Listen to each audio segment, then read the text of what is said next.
वंदे वाणी विनायक माँ शैलजा, मैं हरिओम आपको प्रणाम करता हूँ।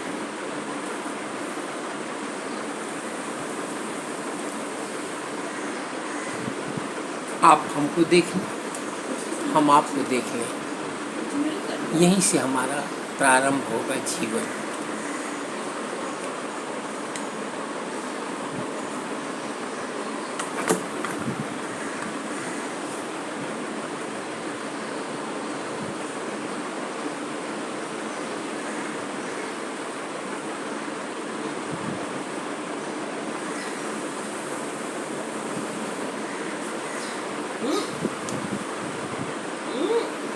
मेरे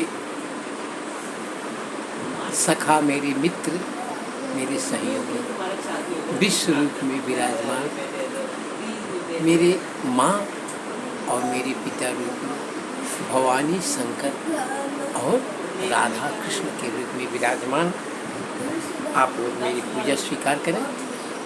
आज मैं दुर्गा षष्ठी के 9वें अध्याय का हिंदी पाठ कर रहा हूँ। प्रसन्न होकर के आप लोग श्रवण करें और मैं पाठ करता हूँ। नमो देव्यै महादेव्यै शिवायै सततं नमः। नमः प्रकृत्यै भद्रायै नियताः प्रणताशतम्। माँ, बहुत ऊपर बैठ करके आपको देखना बहुत मुश्किल हो रहा है, लेकिन आप सबको देख रही हैं। देखिए हम क्या कर रहे हैं, आपकी महात्म्य पढ़ रहे हैं। मैं मस्तक पर अर्धचंद्र धारण करने वाली शिव शक्ति स्वरूपा भगवती कामेश्वरी का हृदय में चिंतन करते हैं। वे तपाए हुए सुवर्ण के समान सुंदर हैं। सूर्य, चंद्रमा और अग्नि, ये ही तीन उनके नेत्र हैं तथा वे अपने मनोहर हाथों में धनुष, बाण, अंकुश, पास और फूल धारण किए हुए। आज शुंभ का वध करना है मैया को।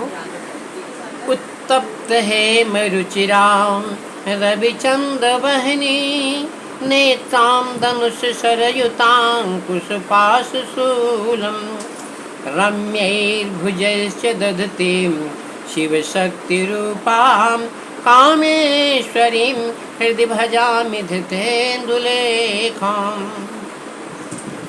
ऋषि कहते हैं, राजन, अपने प्राणों के समान प्यारे भाई निशुंभ को मारा गया देख तथा सारी सेना का संहार होता जान शुंभ ने कुपित होकर, दुष्ट दुर्गे, तू बल के अभिमान में आकर झूठ मूठ का घमंड न दिखा। तू बड़ी मानिनी बनी हुई है, किंतु दूसरी स्त्रियों के बल का सहारा लेकर लड़ती है। देवी बोली, ओ दुष्ट, मैं अकेली हूँ। इस संसार में मेरे सिवा दूसरी कौन है? देखिए मेरी ही विभूतियां हैं, अतः मुझ में ही प्रवेश कर रही हैं। सब माँ ने अपना दर्शन करा दिया उसका। तदनंतर ब्रह्माणी आदि समस्त देवियां अंबिका देवी के शरीर में लीन हो गई। उस समय केवल अंबिका देवी ही रही। देवी बोली, मैं अपनी ऐश्वर्य शक्ति से अनेक रूपों में यहाँ उपस्थित हुई थी। इन सब रूपों का मैंने समेट लिया। अब अकेली हूँ, युद्ध में खड़ी हूँ, तुम भी स्थिर हो जाओ। ऋषि कहते हैं, तदनंतर देवी और शुंभ दोनों में सब देवताओं तथा दानवों के देखते देखते भयंकर युद्ध छिड़ गया। बाणों की वर्षा तथा तीखे शस्त्रों एवं दारुण अस्त्रों के प्रहार के कारण उन दोनों का युद्ध सब लोगों के लिए बड़ा भयानक प्रतीत हुआ। उस समय अंबिका देवी ने जो सैकड़ों दिव्य अस्त्र छोड़े, उन्हें दैत्यराज शुंभ ने उनके निवारक अस्त्रों द्वारा काट डाला। इसी प्रकार शुंभ ने भी जो दिव्य अस्त्र चलाए, उन्हें परमेश्वर ने भयंकर कार शब्द के उच्चारण आदि द्वारा तलवार में ही नष्ट कर दिया। खाली शब्द से माँ शब्द। तब उस असुर ने सैकड़ों बाणों से देवी की आच्छादित कर दिया। यह देख क्रोध में भरी हुई उन देवी ने भी बाण मारकर उसका धनुष काट दिया। धनुष कट जाने पर फिर दैत्यराज ने शक्ति हाथ में ली, किंतु देवी ने चक्र से उसके हाथ की शक्ति को भी काट गिराया। तत्पश्चात दैत्यों के स्वामी शुंभ ने 100 चांद वाली चमकती हुई ढाल और तलवार हाथ में ले उस समय देवी पर धावा किया। उसके आते ही चंडिका ने अपने धनुष से छोड़े हुए तीखे बाणों द्वारा उसके सूर्य किरणों के समान उज्ज्वल ढाल और तलवार को तुरंत काट दिया। फिर उस दैत्य के घोड़े और सारथ मारे गए। धनुष तो पहले ही कट चुका था, अब उसने अंबिका को मारने के लिए उद्यत को भयंकर मुदगर हाथ में लिया। उसे आते देख देवी ने अपने तीक्ष्ण बाणों से उसका मुदगर भी काट दिया। इस पर भी वह मुक्का तान कर बड़े वेग से देवी को झपटा। उस दैत्यराज ने देवी की छाती में मुक्का मारा, तब उस देवी ने भी उसकी छाती में एक चांटा जड़ दिया। देवी का थप्पड़ खाकर दैत्यराज स्वयं पृथ्वी पर गिरा, किंतु पुनः सहसा पूर्ववत उठकर खड़ा हो गया। फिर वह उछला और देवी को ऊपर ले जाकर आकाश में खड़ा हो गया। तब चंडिका आकाश में भी बिना किसी आधार के ही शुंभ के साथ युद्ध करने लगी। उस समय दैत्य और चंडिका आकाश में एक दूसरे से लड़ने लगे। उनका वह युद्ध पहले सिद्ध और मुनियों को विस्मय में डालने वाला हुआ। यही है दैत्यों का, जो युद्ध करते रहते हैं आकाश में, उनका कुछ नहीं है, लेकिन माँ शक्ति अपने भक्तों की रक्षा करने के लिए सर्वत्र प्रकट हो जाती है। फिर अंबिका ने शुंभ के साथ बहुत देर तक युद्ध करने के पश्चात उसे उठाकर घुमाया और पृथ्वी पर पटके जाने पर पृथ्वी पर आने के बाद वह दुष्टात्मा दैत्य पुनः चंडी का वध करने के लिए बड़े देर से दौड़ा। तब समस्त दैत्यों के राजा शुंभ को अपनी आग देख देवी ने त्रिशूल से उसकी छाती छेदकर उसे पृथ्वी पर गिरा दिया। देवी के शूल की धार से घायल होने पर उसके प्राण पखेरु टूट गए और वह समुद्रों, द्वीपों तथा पर्वतों सहित समूची पृथ्वी को कपाता हुआ भूमि पर गिर पड़ा।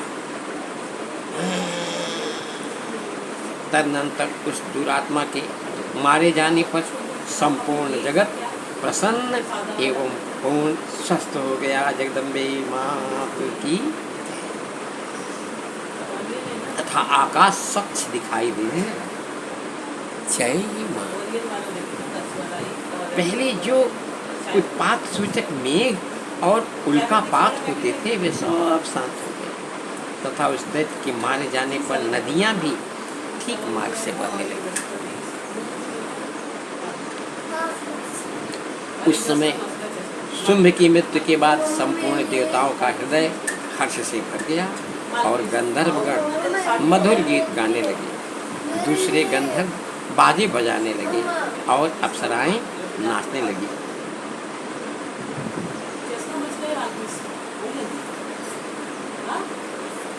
पवित्र वायु बहने लगी। सूर्य की प्रभा उत्तम हो गई। अग्निशाला की बुझी हुई आग अपने आप प्रज्वलित हो उठी तथा संपूर्ण दिशाओं के भयंकर शब्द शांत हो गए। देवी मैया की जय।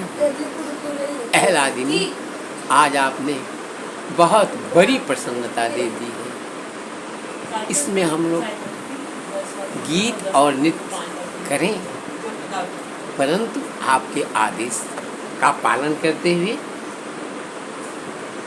इस प्रकार श्री मार्कंडेय पुराण में सावर्णिक मनवंतर की कथा के अंतर्गत देवी महात्म्य में शुंभ जो नहीं लिखा गया साथ में, कहता हूँ वध नामक 10वां अध्याय हम लोगों ने पढ़ा और श्रवण किया। अब हम लोग 11वें अध्याय को श्रवण करेंगे और पाठ करेंगे। ओम बालर विद्युतिमिन्दुकुरीटां तुङ्गकुचां नयनत्रयुक्ताम् अस्मेर्मुखीं वरदाङ्कुशपाशाभीतिकरां प्रभजे भुवनेशीं। माँ, यह आपके ही द्वारा हम लोग गीत में गा रहे हैं। बालार विद्युतिमिन्दु किरीटां तुङ्गकुचां नयनत्रययुक्ताम् अस्मेर्मुखीं वरदां कुशपाशाभीतिकरां प्रभजे भुवनेशीं। मैं भुवनेश्वरी देवी का ध्यान करता हूँ।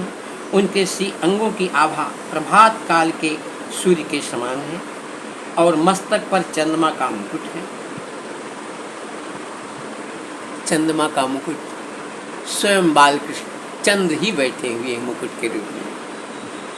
वे उभरे हुए आस्तनों और तीनों नेत्र से युक्त हैं। उनके मुख पर मुस्कान की छटा छाई रहती और हाथों में भरत अंकुश पाश एवं अभय मुद्रा शोभा पाते हैं। ऋषि कहते हैं, देवी के द्वारा वहाँ दैत्यपति शुंभ के मारे जाने पर इंद्र आदि देवता अग्नि को आगे करके उन कात्यायनी देवी की स्तुति करने लगे। उस समय अभीष्ट की प्राप्ति होने से उनके मुख कमल दमक उठे और उनके प्रकाश से दिशाएं भी जगमगा उठी थी। आज माँ का कात्यायनी स्वरूप एकादश अध्याय में हम लोगों को शब्दों द्वारा श्रवण करने पर दर्शन हो रहा है। आज माँ के कात्यायनी रूप में एकादश अध्याय का शब्दों द्वारा श्रवण करो और हृदय में ले जाकर दिव्य दृष्टि माँ कात्यायनी का दर्शन करो। चारों तरफ से प्रकाश फैल जाएगा। अंदर माँ का ध्यान होते ही ये माँ के रूप को ध्यान देगी। उसमें थोड़ा सहारा देते हैं मेरे बाल कृष्ण। एक निगाह एक करके एकांत हम लोगों को सिखा रहे हैं। देवता बोले, शरणागत की पीड़ा दूर करने वाली देवी तुम हम पर प्रसन्न हो। संपूर्ण जगत की माता प्रसन्न हो। विश्वेश्वरी विश्व की रक्षा करो। देवी तुम ही चराचर जगत की अधीश्वरी हो। तुम इस जगत का एकमात्र आधार हो, क्योंकि पृथ्वी रूप में तुम्हारी ही स्थिति है। देवी तुम्हारा पराक्रम अलंघनीय है। तुम ही जल रूप में स्थित होकर संपूर्ण जगत को तृप्ति करती हो। तुम अनंत बल संपन्न वैष्णवी शक्ति हो। इस विश्व की कारणभूता परामाया हो। देवी तुमने इस समस्त जगत को मोहित कर रखा है। तुम ही प्रसन्न होने पर इस पृथ्वी पर मोक्ष की प्राप्ति कराती हो। देवी संपूर्ण विद्याएं तुम्हारे ही भिन्न भिन्न स्वरूप। जगत में जितनी स्त्रियां हैं वे सब तुम्हारी ही मूर्तियां हैं। माँ, यही भाव नित्य जगे तो जो देश में नाना प्रकार के उपद्रव हो रहे हैं यह अपने आप बंद हो जाएगा। माँ कृपा करो, कामी पुरुषों के नेत्र में बैठ करके माँ का रूप सबको दिखाओ। जो नाना प्रकार के उपद्रव नवयुवक बच्चों द्वारा यहाँ तक कि वृद्धों द्वारा भी हो रहे हैं, माँ वह दूर हो जाए। जगदम्ब, एकमात्र तुमने ही इस विश्व को व्याप्त कर रखा है। तुम्हारी स्तुति क्या हो सकती है। तुम तो स्तवन करने योग्य पदार्थों से परे एवं परावाणी हो। जब तुम सर्वस्वरूपा देवी स्वर्ग तथा मोक्ष प्रदान करने वाली हो तब इसी रूप में तुम्हारी अस्तित्व हो गई। तुम्हारी अस्तित्व के लिए इससे अच्छी युक्तियाँ और क्या हो सकती हैं। बुद्धि रूप से सब लोगों के हृदय में विराजमान रहने वाली तथा स्वर्ग एवं मोक्ष प्रदान करने वाली नारायणी देवी, तुम्हें नमस्कार। कला, काष्ठा आदि के रूप से क्रमशः परिणाम यानी अवस्था परिवर्तन की ओर ले जाने वाली तथा विश्व का उपसंहार करने में समर्थ नारायण, तुम्हें नमस्कार। नारायण, तुम सब प्रकार का मंगल प्रदान करने वाली मंगलमयी हो। कल्याणदायिनी शिवा हो, सब पुरुषार्थों को सिद्ध करने वाली शरणागत वत्सला, 3 नेत्रों वाली एवं भोली हो, तुम्हें नमस्कार है माँ। तुम सृष्टि पालन और संहार की शक्तिभूता सनातनी देवी, गुणों का आधार तथा सर्वगुणमयी हो नारायण, तुम्हें नमस्कार है। शरण में आए हुए दीनों एवं पीड़ितों की रक्षा में संलग्न रहने वाली तथा सबकी पीड़ा दूर करने वाली नारायणी देवी, तुम्हें बार बार नमस्कार। नारायण, तुम ब्रह्मांडी का रूप धारण करके हंसों से जुटे हुए विमान पर बैठती तथा कुश मिश्रित जल छिड़कती रहती हो, तुम्हें नमस्कार है। माहेश्वरी रूप से त्रिशूल, चंद्रमा एवं सर्प को धारण करने वाली तथा महान वृक्ष की पीठ पर बैठने वाली नारायणी देवी, तुम्हें नमस्कार है। मोरों और मुर्गों से घिरी रहने वाली तथा महाशक्ति धारण करने वाली कौमारी रूप धारिणी निष्पापी नारायण, तुम्हें बार बार नमस्कार है। शंख, चक्र, गदा और सारंग धनुष रूप उत्तम आयुधों को धारण करने वाली वैष्णवी शक्ति रूपा नारायण, तुम प्रसन्न हो, तुम प्रसन्न हो, तुम्हें नमस्कार है। हाथ में भयानक महाचक्र लिए और दाढ़ों पर धरती को उठाए बाराही रूप धारणी कल्याणमयी नारायण, तुम्हें नमस्कार है। भयंकर निसिंग रूप से दैत्यों के वध के लिए उद्योग करने वाली तथा त्रिभुवन की रक्षा में संलग्न रहने वाली नारायण, तुम्हें नमस्कार है। मस्तक पर किरीट और हाथ में महावज्र धारण करने वाली सहस्त्र नेत्रों के कारण उदीप दिखाई देने वाली और वृत्तासुर के प्राणों का अपहरण करने वाली इंद्र शक्ति रूपा नारायण देवी, तुम्हें नमस्कार है। आज कात्यायनी वृत्तासुर के प्राणों को हर शिवदूती रूप से दैत्यों महती सेना का संहार करने वाली भयंकर रूप धारण तथा विकट गर्जना करने वाली नारायण, तुम्हें नमस्कार। दाढ़ों के कारण विकराल मुख वाली मुंडमाला से विभूषित मुंडमर्दिनी चामुंडा रूपा नारायण, तुम्हें बार बार नमस्कार। लक्ष्मी, लज्जा, महाविद्या, श्रद्धा, पुष्टि, स्वधा, ध्रुवा, महारात्रि तथा मोहा और महाअविद्या रूपा नारायणी, तुम्हें नमस्कार। मेधा, सरस्वती, वरा यानी श्रेष्ठा, भूति यानी ऐश्वर्य रूपा, भाभ्यवी भूरे रंग की अथवा पार्वती, तामसी यानी महाकाली, नियता एवं संयम परायणा तथा ईशा सबकी अधीश्वरी रूपी नारायणी, तुम्हें नमस्कार। सर्वस्वरूपा, सर्वेश्वरी तथा सब प्रकार की शक्तियों से संपन्न दिव्य रूपा दुर्गे देवी, तुम भयों से हमारी रक्षा करो, तुम्हें नमस्कार है। कात्यायनी, यह 3 लोचनों से विभूषित तुम्हारा सौम्य मुख सब प्रकार के भयों से हमारी रक्षा करो, तुम्हें नमस्कार है। भद्रकाली, ज्वालाओं के कारण विकराल प्रतीत होने वाला अत्यंत भयंकर और समस्त असुरों का संहार करने वाला तुम्हारा त्रिशूल भय से हमें बचाए, तुम्हें नमस्कार। देवी, जो अपनी ध्वनि से संपूर्ण जगत को व्याप्त करके दैत्यों के तेज नष्ट किए देता है, वह तुम्हारा घंटा हम लोगों की पापों से उसी प्रकार की रक्षा करे जैसे माता अपने पुत्रों के बुरे कर्मों से रक्षा करती है। माँ कहती है, बेटा किसी का जमीन पर गिरा हुआ पैसा मत लेना, किसी की संपत्ति देखकर लालच मत करना।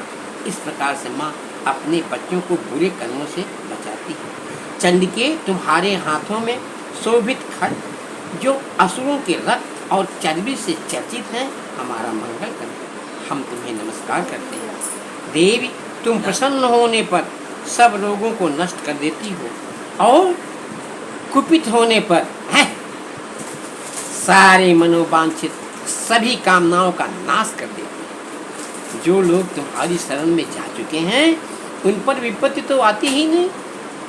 तुम्हारी शरण में गए हुए मनुष्य दूसरों को शरण देने वाले हो जाते हैं।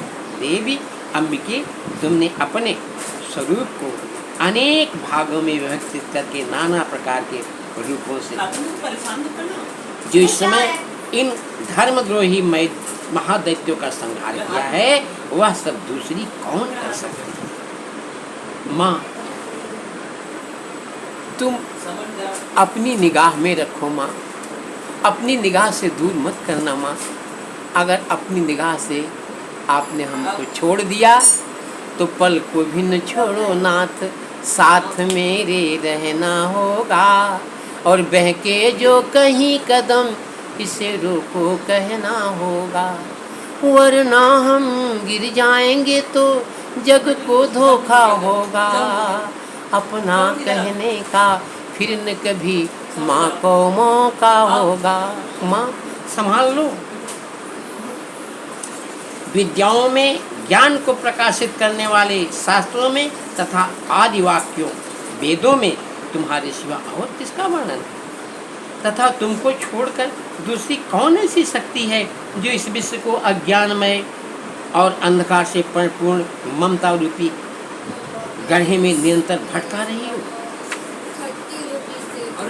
जहाँ राक्षस, जहाँ भयंकर विश्वाले सर, जहाँ शत्रु, जहाँ लुटेरों की सेना और जहाँ दावा नल हो, वहाँ तथा समुद्र के बीच में भी साथ रहकर तुम विश्व की रक्षा करती हो। विश्वेश्वरी, तुम विश्व का पालन करती हो, विश्व रूपा हो, इसलिए संपूर्ण विश्व को धारण करती हो। तुम भगवान विश्वनाथ की भी वंदनीय हो। जो लोग भक्ति पूर्वक तुम्हारे सामने मस्तक झुका देते हैं, बस खाली मस्तक झुकाना ही कठिन है। बहुत बच्चे अपने माँ के सामने मस्तक नहीं झुका पाते। अरे जो अपनी माँ के सामने, जो तुम्हारी माँ है, मात्र अपना मस्तक उनके सर पर रख दो, वे संपूर्ण विश्व को आश्रय देने वाले होते। देवी प्रसन्न हो, जैसे इस समय असुरों का वध करके तुमने शीघ्र ही हमारी रक्षा की है, उसी प्रकार सदा हमें शत्रुओं के भय से बचाओ। संपूर्ण जगत का पाप नष्ट कर दो और उत्पात एवं पापों के फलस्वरूप प्राप्त होने वाली महामारी आदि बड़े बड़े उपद्रवों को शीघ्र दूर करो। विश्व की पीड़ा दूर करने वाली देवी, हम तुम्हारे चरणों पर पड़े हुए हैं। हम पर प्रसन्न हो, हम पर प्रसन्न हो।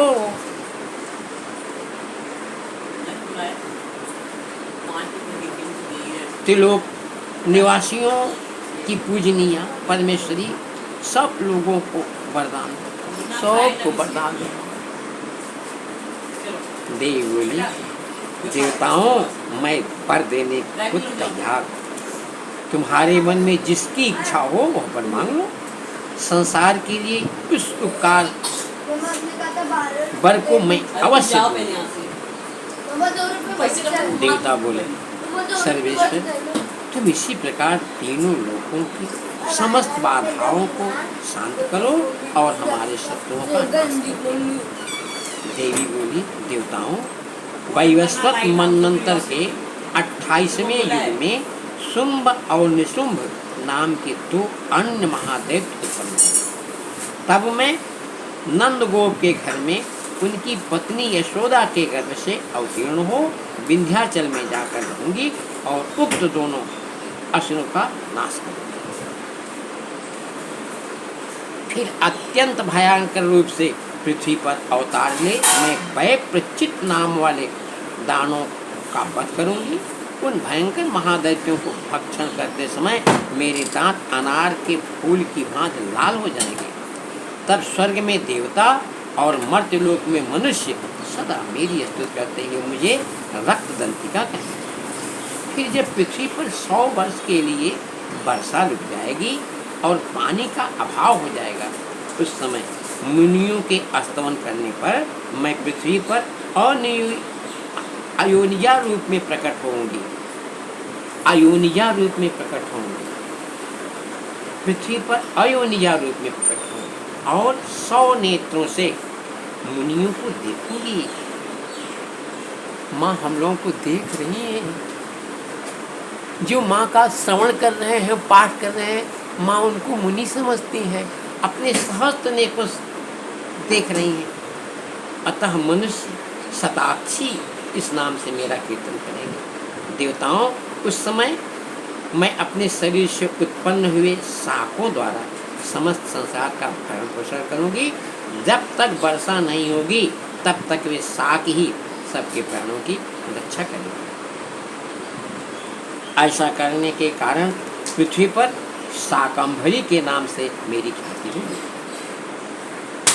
उसी अवतार में मैं दुर्गम नामक महादैत्य का वध भी करूंगी। दुर्गम नामक महादैत्य का वध भी करूंगी। इससे मेरा नाम दुर्गा देवी के रूप में प्रसिद्ध होगा। फिर मैं जब भीम रूप धारण करके मुनियों की रक्षा के लिए हिमालय पर रहने वाले राक्षसों का भक्षण करूंगी, उस समय सब मुनि भक्ति से नतमस्तक होकर मेरी स्तुति करेंगे। तब मेरा नाम भीमा देवी के रूप में विख्यात होगा। जब अरुण नामक दैत्य तीनों लोकों में भारी उपद्रव मचाएगा, तब मैं तीनों लोकों का हित करने के लिए 6 पैरों वाली असंख्य भ्रमरों का रूप धारण करके उस महादैत्य का वध करूंगी। इस समय सब लोग भ्रामरी के नाम से चारों ओर मेरी स्तुति करेंगे। इस प्रकार जब जब संसार में दानवी बाधा उपस्थित होगी, तब तब अवतार लेकर मैं शत्रुओं का संहार करूंगी।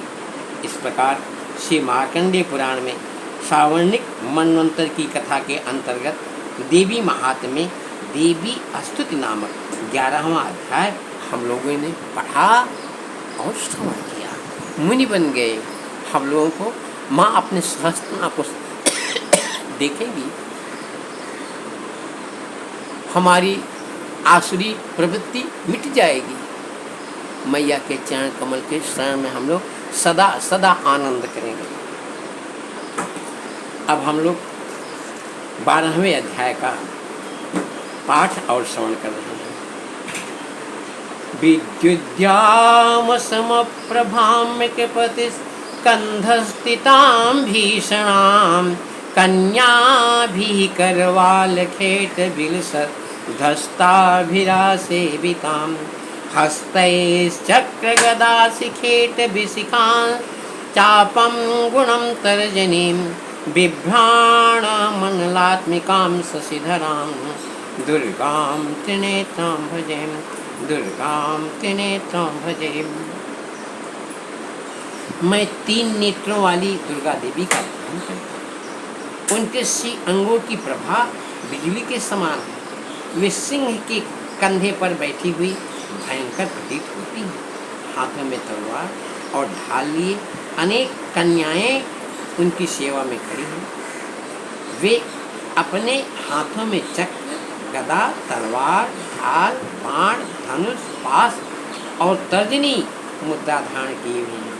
उनका स्वरूप अग्नि है तथा वे माथे पर चंद्रमा का मुकुट धारण करते हैं। देवी बोली, देवताओं, जो एकाग्र चित्त होकर प्रतिदिन इन स्तुतियों से मेरा स्तवन करेगा, उसके लिए सारी बाधा में निश्चय ही दूर कर दूंगी। जो मधु कैटभ का नाश, महिषासुर का वध तथा शुंभ निशुंभ के संहार के प्रसंग का पाठ करेगा, श्रवण करेगा तथा अष्टमी, चतुर्दशी और नवमी को भी जो एकाग्र चित्त हो भक्ति पूर्वक मेरे उत्तम महात्मा का श्रवण करेगा, उन्हें कोई पाप नहीं छू सकेगा। उन पर पाप जनित आपत्तियां भी नहीं आएंगी। उनके घर में कभी भी दरिद्रता नहीं होगी तथा उनको कभी प्रेमी जनों के बिछोह का कष्ट भी नहीं भोगना पड़ेगा। माँ, प्रेमी जनों का बिछोह का कष्ट बहुत भोगना पड़ेगा। जिसको हम हृदय से चाहते हैं वो हमसे बहुत दूर है। माँ, प्रेमियों को समझना भी बहुत कठिन है। आप ही कृपा से समझा सकते हैं। इतना ही नहीं, उन्हें शत्रु से, लुटेरों से, राजा से, शस्त्र से, अग्नि से तथा जल की रात से भी कभी भय नहीं होता। इसलिए सबको एकाग्र चित्त होकर भक्ति पूर्वक मेरी इस महात्म्य को सदा पढ़ना और सुनना चाहिए। यह परम कल्याणकारक है। मेरा महात्म्य महामारी जनित समस्त उपद्रवों तथा आध्यात्मिक आदि तीनों प्रकार के उत्पातों को शांत करने वाला है। मेरे जिस मंदिर में प्रतिदिन विधि पूर्वक मेरे इस महात्म्य का पाठ किया जाता है, माँ मंदिर तो नहीं है, यह तो ऐसे बच्चे का घर है जहाँ आप विराजमान हैं शैलजा।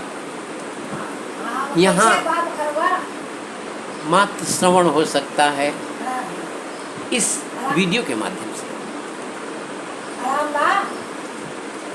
उस स्थान को मैं कभी नहीं छोड़ती, वहाँ सदा ही मेरा सन्निधान बना रहता है। बलिदान, पूजा, होम तथा महोत्सव के अवसरों पर मेरे इस चरित्र का पूरा पाठ और श्रवण करना चाहिए। ऐसा करने पर मनुष्य विधि को जानकर या बिना जाने भी मेरे लिए जो बलि, पूजा या होम आदि करेगा, उसे मैं बड़ी प्रसन्नता के साथ ग्रहण करूँगी।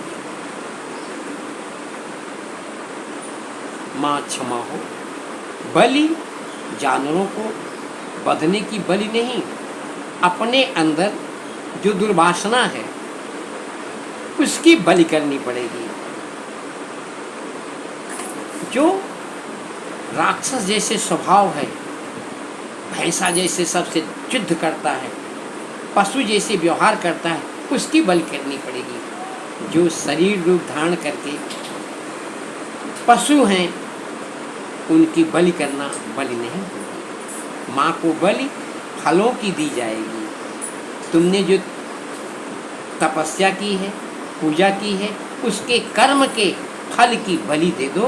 माँ यही बलि मानती है और उसी को प्रसन्नता पूर्वक ग्रहण करती है। शरद काल में जो वार्षिक महापूजा की जाती है, उस अवसर पर जो मेरे इस महात्म्य को भक्ति पूर्वक सुनेगा, यह मनुष्य मेरे प्रसाद से सब बाधाओं से मुक्त तथा धन धान्य एवं पुत्र से संपन्न होगा, इसमें तनिक भी संदेह नहीं है। मेरे इस महात्म्य में मेरे प्रादुर्भाव की सुंदर कथाएं तथा युद्ध में किए हुए मेरे पराक्रम सुनने से मनुष्य निर्भय हो जाता है।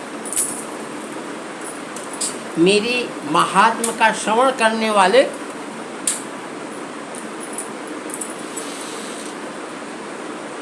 पुरुषों के शत्रु नष्ट हो जाते हैं, उन्हें कल्याण की प्राप्ति होती तथा उनका कुल आनंदित रहता है। सर्वत्र शांति कर्म में बुरे स्वप्न दिखाई देने पर तथा ग्रह जनित भयंकर पीड़ा उपस्थित होने पर मेरा महात्म्य श्रवण करना चाहिए। इससे सब विघ्न तथा भयंकर ग्रह पीड़ाएं शांत हो जाती हैं और मनुष्यों द्वारा देखा हुआ दुस्वप्न शुभ स्वप्न में परिवर्तित हो जाता है। बाल ग्रहों से आक्रांत हुए बालकों के लिए यह महात्म्य शांतिकारक है तथा मनुष्यों के संगठन में फूट होने पर यह अच्छी प्रकार मित्रता कराने वाला होता है। यह महात्म्य समस्त दुराचारियों के बल का नाश करने वाला है। इसके पाठ मात्र अथवा श्रवण से राक्षसों, भूतों और पिशाचों का नाश हो जाता है। मेरा यह सब महात्म्य मेरे सामीप्य की प्राप्ति कराने वाला है। जय हो जगदम्बे माँ। सूक्ष्म, अति सूक्ष्म, ठीक से इन आंखों से न दिखने वाली अध्यात्म की आंख से दिख रही हो।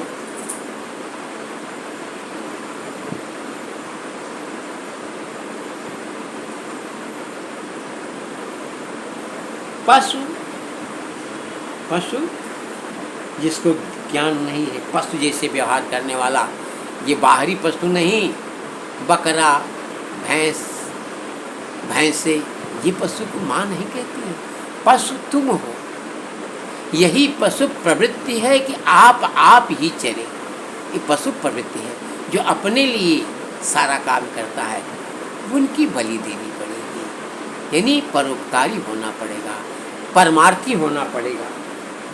पशु और पुष्प जो तुम्हारी प्रसन्नता है, जो तुमने मेहनत से किया और खुश हो गए, उसकी बलि करनी पड़ेगी। माँ को समर्पित करना पड़ेगा। अर्घ्य, धूप, दीप, गंध आदि उत्तम सामग्रियों द्वारा पूजन करने से, ब्राह्मणों को भोजन कराने से, होम करने से प्रतिदिन अभिषेक करने से, नाना प्रकार के अन्य भोगों का अर्पण करने से तथा दान देने से और भी 1 वर्ष तक जो मेरी आराधना की जाती है और उससे मुझे जितनी प्रसन्नता होती है उतनी प्रसन्नता मेरे इस उत्तम चरित्र का एक बार श्रवण मात्र करने से हो जाती है। इसलिए अब वीडियो के माध्यम से आप लोग इसको श्रवण कर सकते हैं, आनंद ले सकते हैं। यह महात्म्य श्रवण करने पर पापों को हर लेता है और आरोग्य प्रदान करता है। मेरे प्रादुर्भाव का कीर्तन समस्त भूतों से रक्षा करता है तथा मेरा युद्ध विषयक चरित्र दुष्ट दैत्यों का संहार करने वाला है। इसके श्रवण करने पर मनुष्यों को शत्रु का भय नहीं रहता। देवताओं, तुमने और ब्रह्मर्षियों ने जो मेरी स्तुतियाँ की हैं तथा ब्रह्मा जी ने जो स्तुतियाँ की हैं, ये सभी कल्याणमयी बुद्धि प्रदान करती हैं। वन में, सूने मार्ग में अथवा दावानल से घिरे जाने पर, निर्जन स्थान में लुटेरों के दाव में पड़ जाने पर या शत्रुओं से पकड़े जाने पर अथवा जंगल में सिंह, व्याघ्र या जंगली हाथियों के पीछा करने पर, कुपित राजा के आदेश से वध या बंधन के स्थान में ले जाए जाने पर अथवा महासागर में नाव पर बैठने के बाद भारी तूफान से नाव के डगमग होने पर और अत्यंत भयंकर युद्ध में शस्त्रों का प्रहार होने पर अथवा वेदना से पीड़ित होने पर, कि बहुना सभी भयानक बाधाओं के उपस्थित होने पर जो मेरे इस चरित्र का स्मरण करता है वह मनुष्य संकट से मुक्त हो जाता है। मेरे प्रभाव से सिंह आदि हिंसक जंतु नष्ट हो जाते हैं तथा लुटेरे और शत्रु भी मेरे चरित्र का स्मरण करने वाले पुरुषों से दूर भागते हैं। ऋषि कहते हैं, जो कहकर प्रचंड पराक्रम वाली भगवती चंडिका सब देवताओं के देखते देखते वहीं अंतर्धान हो गई। भांत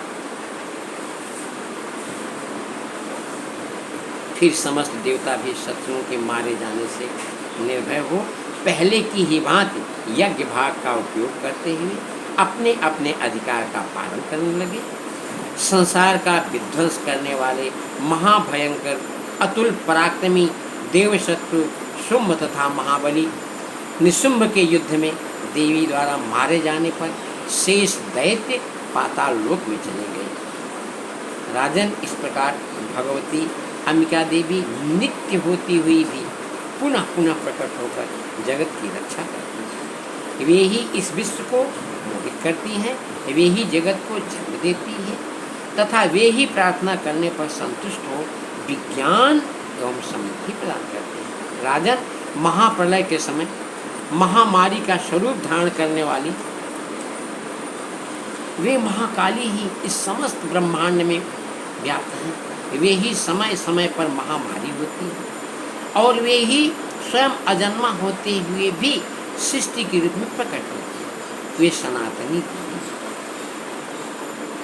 वे सनातनी देवी ही समयानुसार संपूर्ण भूतों की रक्षा करती है। मनुष्यों के अभ्युदय के समय वे ही घर में लक्ष्मी के रूप में स्थित हो उन्नति प्रदान करती हैं और वे ही अभाव के समय दरिद्रता बनकर विनाश का कारण होती है।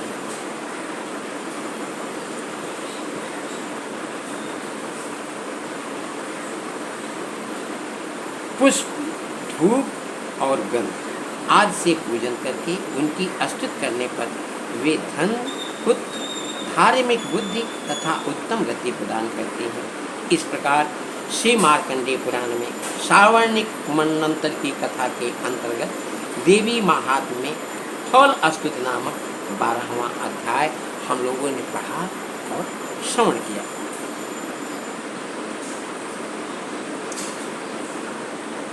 मनुष्यों के अभ्युदय के समय वे ही घर में लक्ष्मी के रूप में स्थित हो उन्नति प्रदान करती है। अपने लक्ष्य को सिद्ध करने के लिए जो सतत प्रयास करता है, लक्ष्मी वही है। तो आपका लक्ष्य एक होना चाहिए, उसमें जरा सा भी तिल भर के लिए इधर उधर भटकाव न हो, ये माँ की कृपा है। अब मैया की कृपा से हम लोग 13वें अध्याय का पाठ करेंगे और श्रवण करेंगे। सूरत और वैश्य को देवी का वर्णन। यहाँ ध्यान में श्लोक है, ओम बालार्क मंडलाभासाम चतुर्बाहुम तिलोत्तमाम। ओम बालार्क मंडलाभासाम चतुर्बाहुम तिलोचनाम पाशांकुशबराभीति धारयन्तीं शिवां भजे। पाशांकुशबराभीति धारयन्तीं शिवां भजे। जो उदय काल के सूर्य मंडल की सी कांति धारण करने वाले हैं, जिनके 4 भुजाएं और 3 नेत्र हैं, तथा जो अपने हाथों में पास, अंकुश, बर एवं अभिधर की मुद्रा धारण किए रहते हैं, उन शिवा देवी का मैं ध्यान करता हूँ। ऋषि कहते हैं, राजन, इस प्रकार मैंने तुमसे देवी के उत्तम महात्म्य का वर्णन किया। जो इस जगत को धारण करती हैं, उन देवी का ऐसा ही प्रभाव है। वे ही विद्या यानी ज्ञान उत्पन्न करती हैं। भगवान विष्णु की माया स्वरूपा उन भगवती के द्वारा ही तुम ये वैश्य तथा अन्यान्य विवेकी जन मोहित होते हैं, मोहित हुए हैं तथा आगे भी मोहित होंगे। महाराज, तुम उन्हीं परमेश्वरी की शरण में जाओ। आराधना करने पर वे ही मनुष्यों को भोग, स्वर्ग तथा मोक्ष प्रदान करते हैं। मार्कंडेय जी कहते हैं, कौष्टुकी जी मेधा मुनि के ये वचन सुनकर राजा सूरत ने उत्तम व्रत का पालन करने वाले उन महाभाग महर्षि को प्रणाम किया। वे अत्यंत ममता और राजा पहरण से बहुत खिन्न हो चुके थे। राजा पहरण से इनके राज्य का अपहरण हो गया था। महामुनि इसलिए विरक्त होकर वे राजा तथा वैश्य तत्काल तपस्या को चले गए और जगदम्बा के दर्शन के लिए नदी के तट पर रहकर तपस्या करने लगे। वे वैश्य उत्तम देवी सूक्त का जप करते, उत्तम देवी सूक्त का जप करते हुए तपस्या में प्रवृत्त हुए। वे दोनों नदी के तट पर देवी की मिट्टी की मूर्ति बनाकर पुष्प, धूप और हवन आदि के द्वारा उनकी आराधना करने लगे। उन्होंने पहले तो आहार को धीरे धीरे कम किया, फिर बिल्कुल निराहार रहकर देवी में ही मन लगाए एकाग्रता पूर्वक उनका चिंतन आरंभ किया। वे दोनों अपने शरीर के रक्त से प्रोक्षित बल देते हुए लगातार 3 वर्ष तक संयम पूर्वक आराधना करते हैं। इस पर प्रसन्न होकर जगत को धारण करने वाली चंडिका देवी ने प्रत्यक्ष दर्शन देकर कहा। देवी बोली, राजन तथा अपने कुल को आनंदित करने वाले वैश्य, तुम लोग जिस वस्तु की अभिलाषा रखते हो वह मुझसे मांगो, मैं संतुष्ट हूँ, अतः तुम्हें वह सब कुछ दूंगी। मार्कंडेय जी कहते हैं, तब राजा ने दूसरे जन्म में नष्ट न होने वाला राज्य मांगा तथा इस जन्म में भी शत्रुओं की सेना को बलपूर्वक नष्ट करके पुनः अपना राज्य प्राप्त कर लेने का वरदान मांगा। अपना राज्य क्या है? स्वरूप भगवान के जैसे भगवत भावना, ये अपना राज्य है। हम लोग भटक चुके हैं दूसरे के लिए, जहाँ जहाँ भटक वो राज्य नहीं है। वो राजा भी राज्य मांग रहे हैं। जैसे हम लोग मन पूरे शरीर के इंद्रियों के मालिक हैं, लेकिन भटके हुए भटक रहे हैं, हमारा आदेश पालन नहीं हो रहा है, मैं राजा नहीं बन सका। ये 3 वर्ष तक तपस्या करके राजा ने वर मांगा।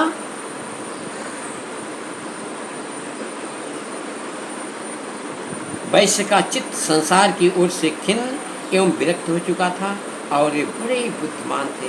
अतः उस समय उन्होंने तो ममता और अहंता रूप आसक्ति का नाश करने वाला ज्ञान मार्ग। रजोगुण और सत्वगुण ये दोनों को माँ देने वाली है। रजोगुण शरीर से मेहनत करके, बुद्धि से मेहनत करके सबके लिए जो धन कमाया जाता है वह अपने लिए भी प्रयोग होता है, वह रजोगुण है। और सत्वगुण जो वैश्य ने मांगा, अहंता और आसक्ति का नाश करने वाला ज्ञान मांगा। देवी बोली, राजन तुम थोड़े ही दिनों में शत्रुओं को मारकर अपना राज्य प्राप्त कर लोगे। अब वहाँ तुम्हारा राज्य स्थिर रहेगा। फिर मृत्यु के पश्चात तुम भगवान विश्वान सूर्य के अंश में जन्म लेकर इस पृथ्वी पर सावर्णिक मनु के नाम से विख्यात हो जाओगे। और वैश्वर्य तुमने भी जिस वर को मुझसे प्राप्त करने की इच्छा की है उसे देती हूँ। तुम्हें मोक्ष के लिए ज्ञान प्राप्त होगा। मार्कंडेय जी कहते हैं, इस प्रकार उन दोनों को मनोवांछित वरदान देकर तथा उनके द्वारा भक्ति पूर्वक अपनी स्तुति सुनकर देवी अंबिका तत्काल अंतर्धान हो गई। बोलो अम्बे मातु की जय। अंतर्धान हो गई, आंखों से नहीं दिखेंगी, परंतु चित्त में माँ अगर छोड़ दोगी तो ये शरीर तुरंत साथ छोड़ देगा। इस तरह देवी से वरदान पाकर क्षत्रियों में श्रेष्ठ सुरत सूर्य से जन्म ले सावणी नामक मनु हो गए। इस प्रकार श्री मार्कंडेय पुराण में सावर्णिक मनवंतर की कथा के अंतर्गत देवी महात्म्य सुरत और वैश्य को वरदान नामक 13वां अध्याय हम लोगों ने पढ़ा और श्रवण किया। माँ पाठ करते समय शब्दों में, अक्षरों में बहुत भूल कई बार हो चुकी है। मैया उसके लिए आप ही क्षमा करने के लायक हैं और मैं आपसे प्रार्थना करता हूँ माँ, मेरे अपराध को क्षमा कर दो। जो भी हमसे त्रुटि हो गई आपका पाठ करते समय या हमने कहीं कम ज़्यादा बोल दिया है माँ, उसके लिए मैं आपसे बार बार प्रार्थना कर रहा हूँ। मेरे अपराध को क्षमा कर।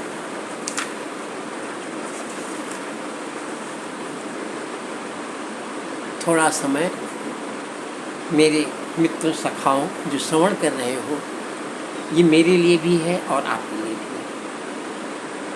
अथ देव्य अपराध क्षमापन स्तोत्रम है। मैं इसको हिंदी में पढ़ रहा हूँ। माँ, मैं न मंत्र जानता हूँ न यंत्र। अहो, मुझे स्तुति का भी ज्ञान नहीं है, न आवाहन का पता है, न ध्यान का, स्तोत्र और कथा की भी जानकारी नहीं है। न तो तुम्हारी मुद्राएं जानता हूँ और न मुझे व्याकुल होकर विलाप करना ही आता है। परंतु एक बात जानता हूँ, केवल तुम्हारा अनुसरण, तुम्हारे पीछे चलना, जो कि सब क्लेशों को, समस्त दुख विपत्तियों को हर लेने वाला है। पहले श्लोक का है, सबका उद्धार करने वाली कल्याणमयी माता, मैं पूजा की विधि नहीं जानता। मेरे पास धन का भी अभाव है, मैं स्वभाव से भी आलसी हूँ तथा मुझसे ठीक ठीक पूजा का संपादन हो भी नहीं सकता। इन सब कारणों से तुम्हारे चरणों की सेवा में जो त्रुटि हो गई उसे क्षमा करना, क्योंकि कुपुत्र का होना संभव हो किंतु कहीं भी कुमाता नहीं होती। माँ, दूसरे स्तोत्र का हिंदी वाला, माँ इस पृथ्वी पर तुम्हारे सीधे साधे पुत्र तो बहुत से हैं, किंतु उन सब में ही अत्यंत चपल तुम्हारा बालक, मेरे जैसा चंचल कोई बिरला ही होगा। शिवे, मेरा जो यह त्याग हुआ यह तुम्हारे लिए कदापि उचित नहीं है, क्यों कि संसार में कुपुत्र का होना संभव है किंतु कहीं भी कुमाता नहीं होती। यह तृतीय स्तुति का हिंदी। जगदम्ब माता, मैंने तुम्हारे चरणों की सेवा कभी नहीं की।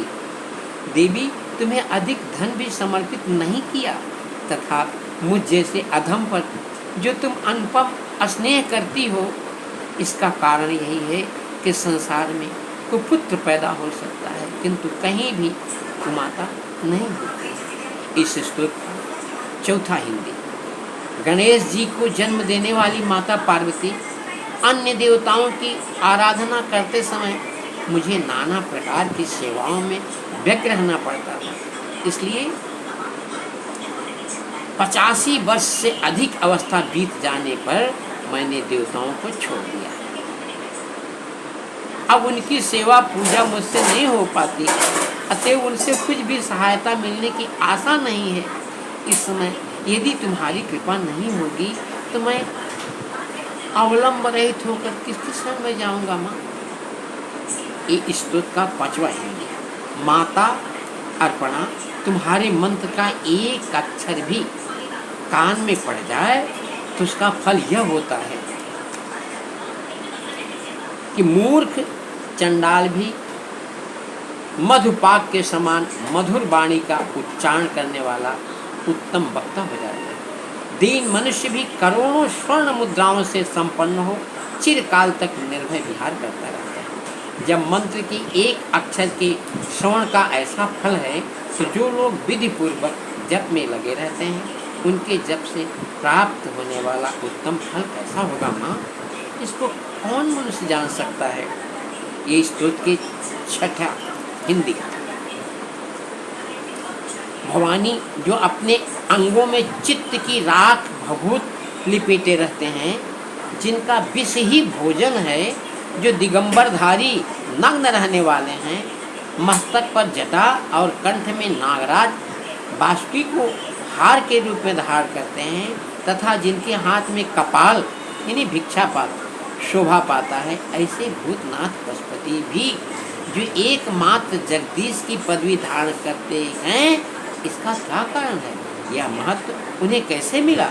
यह केवल तुम्हारे पाणी ग्रहण की परिपाटी का फल है। तुम्हारे साथ विवाह होने से उनका महत्व बढ़ गया। ऐसे उसके 7वां हिंदी। मुख में चंद्रमा की शोभा धारण करने वाली माँ, मुझे मोक्ष की इच्छा नहीं है, संसार के वैभव की भी अभिलाषा नहीं है, न विज्ञान की अपेक्षा है, न सुख की आकांक्षा।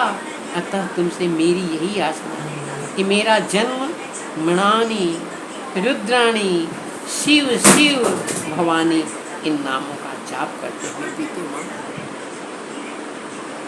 माँ श्यामा, नाना प्रकार की पूजन सामग्रियों से कभी विधि पूर्वक तुम्हारी आराधना मुझसे न हो सके।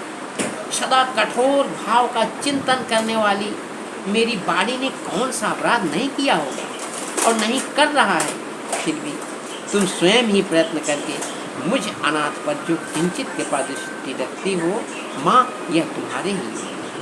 तुम्हारी जैसी दयामयी माता ही मेरे जैसे कुपुत्र को भी आश्रय दे सकती है। इस स्तुति का 9वां हिंदी। माता दुर्गे, करुणा सिंधु महेश्वरी, मैं विपत्तियों में फंसकर आज से जो तुम्हारा स्मरण करता हूँ पहले कभी नहीं करता रहा। इसे मेरी सठता न मान लेना, क्योंकि भूख प्यास से पीड़ित बालक माता की ही शरण जाते हैं और उन्हीं का स्मरण करते हैं, उन्हीं की याद करते हैं। 10वां स्तुति का हिंदी। जगदम्ब, मुझ पर जो तुम्हारी पूर्ण कृपा बनी हुई है, इसमें आश्चर्य की कौन सी बात है। पुत्र अपराध पर अपराध क्यों न करता जाता हो, फिर भी माता उसकी उपेक्षा नहीं करती है। इस स्तोत्र का 11वां हिंदी। महादेव, मेरे समान कोई पातकी नहीं है और तुम्हारे समान दूसरी कोई पापहारणी नहीं है। ऐसा जानकर जो उचित जान पड़े वह करे। देवी माँ, यह हम लोग हिंदी में आज माँ का पाठ और श्रवण किए। अब इसका हिंदी संस्कृत में स्तोत्र भी पढ़ेंगे बाद में।